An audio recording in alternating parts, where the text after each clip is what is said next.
précédente, on a vu comment préparer la lecture métaphorique, tous ses dérivés, toutes les utilisations potentielles de ces trois cercles. J'ai commencé à travailler sur le projet Atlas, vu qu'il y avait une structuration assez particulière de l'île d'Atlas, donc l'Atlantide détruite à l'ouest, qui va faire référence à les montagnes de l'Atlas à l'est, donc sur le Nord-Afrique, avec au milieu une étendue d'eau. Et c'est à partir de là que j'ai commencé à me dire, c'est marrant, cette configuration ressemble étrangement aux deux montagnes de Dulkarnein, donc l'île, sachant que l'île est une montagne, et que les massifs de l'Atlas aussi. Et on va avoir ce symbole de deux montagnes qui va déterminer en fait un exode de Dulkarnein d'est en ouest, d'ouest en est. Donc il viendra 3 fois, va accomplir 3 missions différentes, et avec toujours cette particularité à se confronter à un peuple sur une première guerre, puis sur une première isolation de ce peuple, Yajouj-Majouj, qui va donc assimiler à Gog et Magog, donc on a travaillé aussi sur cette signature-là. Visiblement, Yajouj et Majouj, le peuple, reviendra plus tard donc pour annoncer la guerre finale. Dulkarnein va aussi prendre l'attribut à la fois des 2 siècles, mais aussi l'attribut des 2 cornes.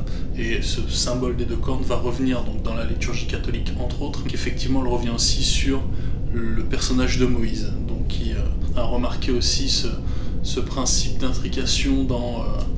voilà, donc ça c'est ce qui va commencer à amener le présage de vraiment un travail sur la structure même des livres. Du coup, pour avancer un peu plus, pour revenir même à l'origine de la source, à l'origine du plan, visiblement, en revenant au fur et à mesure jusqu'à épurer complètement les livres, tout est inspiré d'un problème de choix. Dès le commencement, Dieu crée les hommes pour leur permettre d'avoir du mérite. C'est la volonté initiale, c'est vraiment ce sur quoi tout se base. Dieu veut que les hommes aient du mérite. C'est un terme qui revient pas très souvent, on n'a pas très conscience de ce principe-là, mais rien que le principe de mérite explique absolument tout ce qui peut arriver dans la vie des gens en ce moment. C'est uniquement dans l'optique du mérite, de soi ou des autres. Voilà, donc si vous avez un problème dans votre vie, cherchez plus, la réponse elle est là-dedans. Toutefois, cette volonté de mérite va être contrecarrée par la volonté de l'opposant. Et là, on va avoir le début des allégories, le début des symboles, tout va être l'origine de ça. Je le fais assez dans les vidéos, je le fais représenter par les 2 cornes, les 2 montagnes. C'est-à-dire qu'en représentant les 2 chandeliers, on va avoir cette structure qui vient révéler 3 temps. Le premier temps, donc, c'est le temps de l'union, et on voit dans la Torah, on va avoir un temps d'union des hommes avec les anges, les géants, les femmes, les espèces. Sauf les poissons qui vont avoir un attribut spécifique qu'on va comprendre plus tard avec l'arrivée du Christ. Sans l'intérêt de sa mission, on ne peut pas comprendre le symbole du poisson. Le Christ était indispensable pour ça, de vraiment mettre les choses au point sur cette espèce. Donc le premier temps, c'est le temps de l'union, c'est le temps du savoir, c'est le temps où l'homme n'a pas de mérite, et c'est un peu ce que va reprocher Dieu aux hommes. Donc au fur et à mesure, on peut relire Genèse 6, c'est très clair, l'homme va décevoir un peu Dieu jusqu'à avoir le premier symbole de la destruction par l'eau, qui va donc rayer la connaissance antérieure pour arriver à un temps d'ignorance. Ce temps d'ignorance, ça va être donc le 2e temps, et cette ignorance est indispensable pour amener à la fois la division entre les hommes qui va permettre le mérite, mais aussi qui va nécessiter des sacrifices.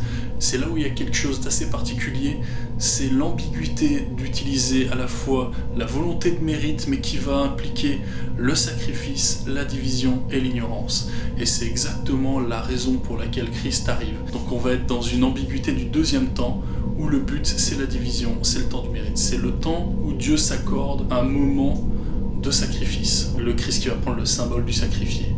On va continuer avec une nouvelle destruction, déluge par l'eau et l'ignorance à l'ouest, la destruction par le feu à l'est, et c'est le retour du savoir. C'est là où on n'en est pas encore là. Ce temps de division va donc amener à une destruction par le feu, l'apocalypse par le feu, qui va amener à un nouveau temps, un temps de l'union des hommes entre eux. Donc pour résumer, la volonté de Dieu unique va demander 2 destructions qui vont symboliser 3 temps. Le temps de l'union à l'ouest, le temps de la division au centre et le temps de la réunion à l'est. C'est vraiment la logique du plan. Et ça va se retrouver donc sur une Ménorah et les 7 jours. C'est-à-dire qu'une fois qu'on a cette volonté, ce choix, ces 2 choix faits et ces 3 temps, on va pouvoir diviser ces 3 temps par 7 jours et par 13 divisions. 13 divisions du soir et matin.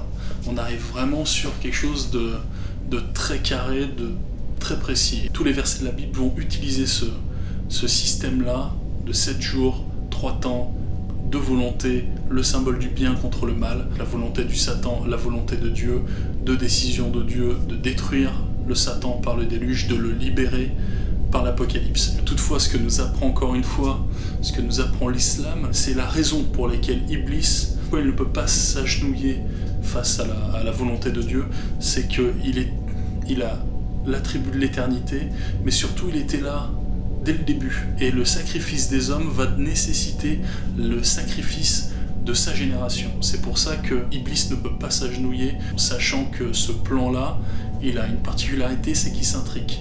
Il est éternel et il se répète à l'infini. C'est-à-dire que Dieu, systématiquement, va demander le même sacrifice, jusqu'à ce que Iblis, visiblement, se dise « Écoute, je comprends l'intérêt de ton plan, la perfection de ton plan, seulement le sacrifice, il n'y a pas de raison qu'il existe. Une fois qu'il a été fait, tu n'as plus besoin de le recréer à l'infini. » Donc c'est un peu ce sur quoi, potentiellement, encore une fois, c'est une interprétation, c'est dans l'étendue de ce plan intriqué et éternel, pourquoi Iblis ne peut pas s'agenouiller et admettre que Adam lui est supérieur. Voilà, on va voir aussi qu'il y a d'autres clés de lecture pour expliquer ce passage-là du Coran. Donc par la suite, on va voir que les 7 jours viennent prendre des signatures, des attributs spécifiques au fur et à mesure du livre.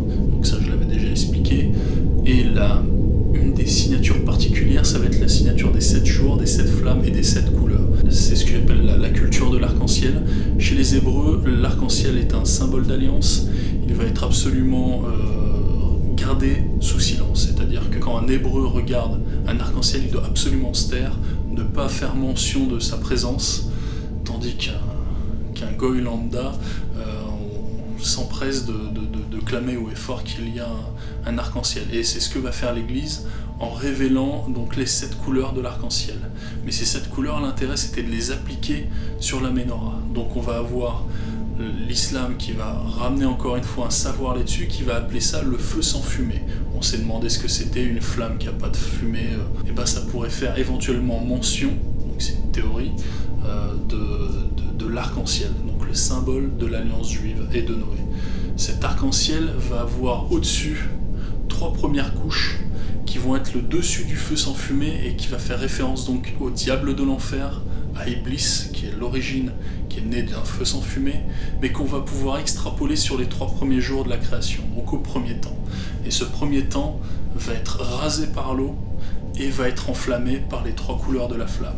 C'est ce qui va faire que le premier temps, du premier, deuxième au 3e jour, va être le symbole de l'enfer. Et au 3e jour, on va avoir cette destruction par l'eau, le déluge, qui vient effacer ce savoir. Le 2e temps va prendre les couleurs spécifiques du jaune, qui va amener jusqu'au bleu, en passant par le vert du 4e jour de l'islam et de l'arrivée du Christ. Ce vert, cette espèce au centre, au cercle de l'œil, de la structure, on va faire référence potentiellement à l'Éden. Le jardin d'Éden est là où sera planté l'arbre, donc au 4e jour, au milieu du jardin.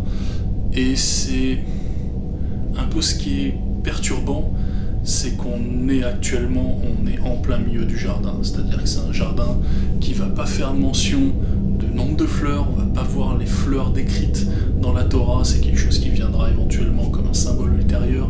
L'utilisation de la fleur va représenter systématiquement le jardin de l'Éden, le vert aussi va représenter l'Éden, plein d'autres symboles, hein. On passera ça, on verra ça dans les conférences écritures. Donc le jardin de l'Éden symbolise le 2e temps, la division, l'arbre au milieu du jardin, l'arbre qui va pousser, donner des branches et ultérieurement amener au fruit. C'est-à-dire que c'est pas l'endroit où on a le tronc, là où il est posé, que le fruit arrive. C'est-à-dire que le fruit arrivera plus tard. On va continuer avec le 5e jour jusqu'au 7e jour, qui va donc prendre les attributs du bleu, indigo, violet. Et ça va faire allusion potentiellement au paradis, à pas confondre avec le royaume des cieux, le royaume de Dieu, qui va être lui un 4e temps, qui va avoir une signature spécifique de l'envol. Vu qu'il se trouve au niveau de la Ménorah, au-dessus, il viendra boucler la Ménorah, comme l'arc-en-ciel le fait sur l'Arche de Noé. Le seul mélange qu'on ne voit pas dans l'arc-en-ciel, c'est le mélange du rouge et du violet. C'est-à-dire que le 1er jour jusqu'au 7e jour vont s'intriquer pour passer par la couleur pourpre. La couleur pourpre donc, va être un des symboles du vin, et en grec, donc, parce que l'évangile a été écrit en grec puis adapté, mais je pense qu'il faut vraiment s'attarder au grec quand on étudie le Nouveau Testament. En grec, le pourpre, c'est l'oiseau phénix, donc encore une fois l'attribut de la résurrection, de l'immortalité et du vol. Donc on va avoir 3 temps plus un 4e temps d'éternité qui va être aussi le symbole des 4 espèces et aussi de la Trinité. La Trinité va faire mention d'un Père, d'un Fils et d'un Saint-Esprit. Donc d'un Père, d'un Fils et du Saint-Esprit, on peut relier le symbole de la croix, vient révéler cette allégorie, cette métaphore. Cette Trinité, du coup, va être révélatrice de quelque chose de plus profond que simplement une gnose un peu complexe catholique. On vient vraiment sur une fonction de Christ. On vient révéler sa véritable nature, comme les catholiques aiment à le dire. Le Christ est les trois à la fois. Donc on peut retrouver dans cette Trinité une allégorie du Père patriarche, l'Ancien Testament, Fils, Évangile, Nouveau Testament, réunis par l'esprit du Coran en un Dieu unique, un mode de lecture. Sur les mythes égyptiens et les mythes grecs, on va retrouver donc cette Trinité conçue de manière un peu différente. 3 temps plus un temps éternité, qui va être aussi donc le symbole des 4 espèces. On va avoir donc l'ours du 1er temps, le lion du 2e temps, l'homme du 3e temps et du 6e jour, symbolisé par Adam, et l'aigle qui viendra donc survoler l'ensemble du 4e temps. On va avoir la même chose sur les types d'armes. La lance, la grande lance, symbole des géants, comme l'ours sur 2 pattes. On va avoir l'épée du combat, comme le lion sur 2 pattes. On va avoir l'arc, le porteur de l'arc, qui va envoyer la flèche du 4e temps. Les 4 savoirs ont une particularité, c'est de s'intégrer, c'est d'être l'information que l'homme va pouvoir intégrer. On va avoir le premier savoir qui va être symbolisé le 1er temps, c'est celui qui crie dans le désert. C'est le premier savoir, c'est rentre par Louis. Le 2e savoir, ce sera celui qui sera inspiré au 2e temps. Le 3e savoir, c'est celui qui pourra atteindre le fruit et goûter au 3e temps, toucher, goûter le 3e savoir jusqu'au 4e savoir de l'aigle qui voit tout. C'est en atteignant ces 4 savoirs que l'homme arrive à avoir la compréhension globale. Et pour finir, on voit donc que ces 7 jours sur la Ménorah, les voies du Seigneur sont impénétrables. On ne va pas comprendre pourquoi Dieu va privilégier une population plutôt qu'une autre. C'est qu'à un moment, l'homme doit réaliser dans son histoire le langage de Dieu. Du coup, les patriarches, en commençant par Noé, vont prendre cette particularité d'un homme qui va partir de la mer et aller jusqu'à la montagne, et qui vont, une fois arrivés à la montagne, vont revenir en arrière, tout plein de symboles. Donc ça commence comme ça dans la Genèse, et ça se complexifie avec Moïse qui va partir de l'Égypte pour aller à Babylone, en passant par un puits, qui va repartir en Égypte pour passer par la mer Morte, sauvegarder le savoir de la Ménorah et des flammes, et son peuple pour aller de nouveau sur la montagne à l'est. Donc jusqu'au périple du Christ qui lui va en rendant droite les voies du Seigneur. Donc on nous explique bien dès l'origine peut-être de l'évangile qu'il faut comprendre que le Christ va de Bethléem qui est au sud, jusqu'à Nazareth qui est au nord. Et rendre droite les voies du Seigneur, ça correspond un peu à ce principe-là de repartir de Bethléem jusqu'à Nazareth, voire même de l'Égypte, Bethléem, jusqu'à Nazareth. Et c'est en cela que le travail sur les évangiles va commencer chapitre par chapitre, comprendre exactement en quoi la lecture métaphorique a influencé le parcours du Christ, qui visiblement ne s'amusait pas un jour suivant à un jour suivant de faire des allers-retours sans intérêt. À chaque fois qu'il avait une décision à faire et un lieu à découvrir, il le faisait d'une certaine manière, il s'asseyait à une certaine manière, il se reposait une nuit ou pas. Tout ce que Christ fait est cohérent par rapport à la lecture métaphorique. Il a conscience de cela en même temps qu'il le propose à ses apôtres. Donc tout ce qui va arriver, par exemple, dès qu'on va avoir le tétraplégique qui va passer au-dessus d'une maison, ils vont casser un toit pour supporter par 4 hommes, pour le faire venir dans une maison.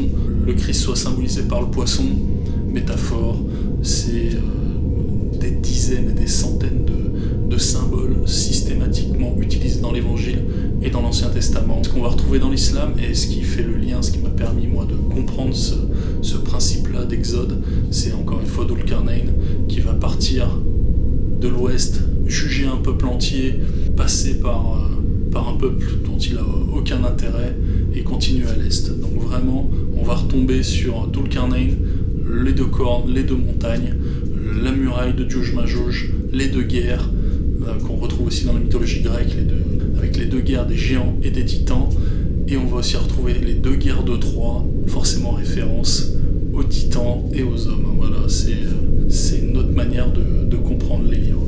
Je vous souhaite bonne lecture, bon courage, et que Dieu vous bénisse. N'hésitez pas à partager la vidéo si ça vous a plu, d'étudier, de regarder un peu ce que propose le projet Atlas. Abonnez-vous, partagez, je vous remercie, à bientôt.